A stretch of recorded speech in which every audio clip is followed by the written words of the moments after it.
મારું નામ છે Bhavesh Tank, diamond worker union vice president. ગુજરાતની અંદર સૌથી મોટો જો આર્થિક ઉદ્યોગ હોય તો એ હીરા ઉદ્યોગ છે.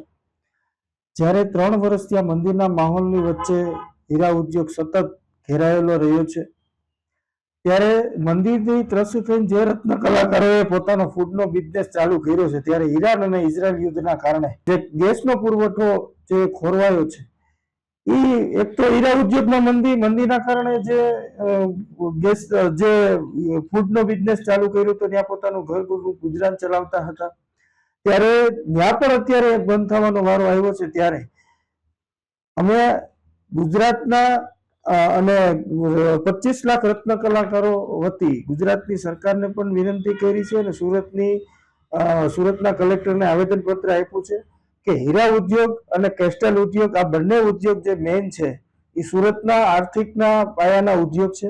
આ ઉદ્યોગના કામદારો જેવી રીતે કેસ્ટલના કામદારો જે પલાયન કર્યું છે, એવી રીતે હીરા ઉદ્યોગના રત્ન કલાકારો પલાયન ન કરે એ બાબતે માઇક્રો પ્લાનિંગથી તમામને ગેસનો પુરવઠો મળે એ બાબતેનું આયોજન કરવામાં આવે અને હીરા ઉદ્યોગની અંદર જે રત્ન કલાકારો ફૂડનો બિઝનેસ ચાલુ કર્યો છે એને પણ ગેસની સપ્લાય મળી રહી એ માઇક્રો પ્લાનિંગથી આયોજન કરવામાં આવે. નહીતર સૌથી મોટી હિજરત રત્ન કલાકારોની સૌરાષ્ટ્ર તરફ થશે તો ગુજરાતના આર્થિક ઉદ્યોગને સૌથી મોટો ઝટકો લાગી શકે છે. આ બાબતે અમે કલેક્ટરને રજૂઆત કરી છે.